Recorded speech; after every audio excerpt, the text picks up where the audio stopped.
দাড়িপাল্লার স্লোগানে মুখর Chauddagram pilot high school মাঠ জুড়ে কেবল মানুষের ঢল। শনিবার সকালে কুমিল্লার জামায়াতে ইসলামীর এই জনসভাস্থল ছাড়িয়ে আশপাশের সড়কেও দেখা যায় জনস্রোত।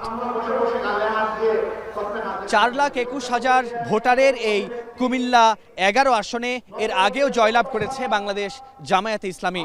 আসন্ন ত্রয়োদশ জাতীয় সংসদ নির্বাচনেও এখানে নিজেদের পাল্লা ভারী রাখতে চায় দলটি।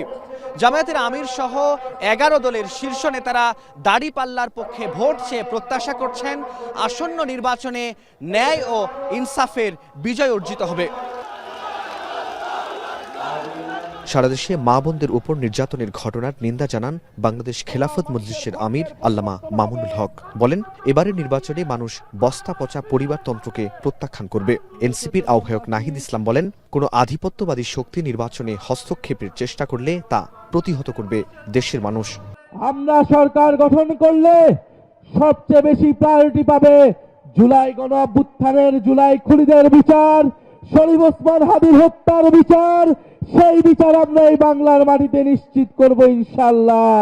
যদি কেউ আমার মায়ের কোনো গায়ে হাত তোলার চেষ্টা করে, নতুন রিন গভীর থেকে পরিষ্কার করে কাপড়কে রাখে নতুনের মতো উজ্জ্বল। নতুন রিন অ্যাডভান্সড পাউডার।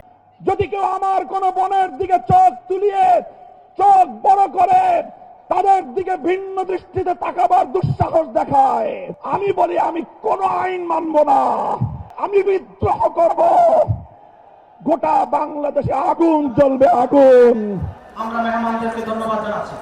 কুমিল্লা 11 আসনের প্রার্থী ও জামায়াতে ইসলামীর নায়েবে আমির ডাক্তার সৈয়দ আব্দুল্লাহ মোহাম্মদ তাহের বলেন, চৌদ্দগ্রামে দলীয় বিদ্বেষের রাজনীতি চলবে না। দল মত নির্বিশেষে এলাকার উন্নয়নে কাজ করার প্রতিশ্রুতি তার। আমি চৌদ্দগ্রামে কোন দলীয় দৃষ্টিভঙ্গি থেকে মানুষকে দেখি না।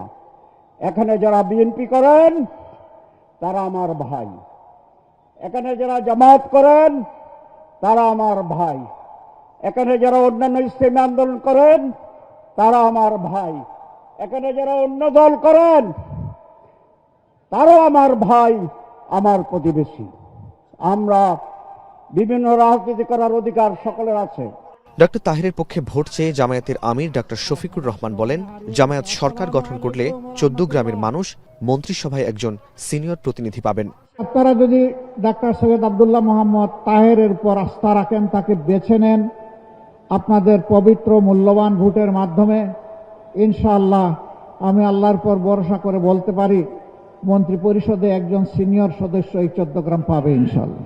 নির্বাচনের সংখ্যাগরিষ্ঠতা পেলেও প্রতিদ্বন্দ্বীদের দেশ গঠনের সরকারে সম্পৃক্ত হওয়ার আহ্বান জানানো হবে বলে জানান জামায়াতের আমির। বলেন, যুবকদের হাতে বেকার ভাতা নয়, তুলে দেয়া হবে সম্মানজনক কর্মসংস্থান। এই যুবকরা তো আমাদের কাছে মিছিল করে এসে দাবি করছে না যে আমাদেরকে বেকার ভাতা দিতে হবে। এই যুবকদের হাতকে, যুবতীদের হাতকে ইনশাআল্লাহ আমরা দেশ গড়ার মজবুত কারিগরের হাতে পরিণত করব ইনশাআল্লাহ। হাতে হাতে তাদের কাজ তুলে দিব, সম্মানের কাজ। তারা সেদিন বলবে আমি বাংলাদেশ। জামায়াতের আমির আরও বলেন, যারা মা বোনদের উপর নির্যাতন চালায় তাদের হাতে দেশ নিরাপদ নয়। কওমি মাদ্রাসার উৎকর্ষ সাধন সহ পুরো শিক্ষা ব্যবস্থাকে ঢেলে সাজানোর ঘোষণাও দেন তিনি। এরপর দুপুরে নিমসার ও দাউদকান্দিতে দুইটি জনসভায় অংশ নেন জামায়াতের আমির। এ সময় তিনি বলেন, 2 থেকে 2.5 বছর সময়ের জন্য মায়েদের কর্মঘণ্টা নির্ধারণ করা হবে 5 ঘণ্টা। বাংলাদেশের বাইরে অনেক বন্ধু রাষ্ট্র থাকবে, কিন্তু কোনো প্রভু থাকবে না, এমন রাষ্ট্র গঠনের পরিকল্পনার কথা জানান তিনি। যে এই সন্তান বুকে নিয়ে তার লালন পালন, পেটে নিয়ে তার লালন পালন, আপনিও 8 ঘন্টা, তিনিও 8 ঘন্টা, এটা ইনসাফ না বেইনসাফ? ফরহাদ বিন নূর, এখন, কুমিল্লা।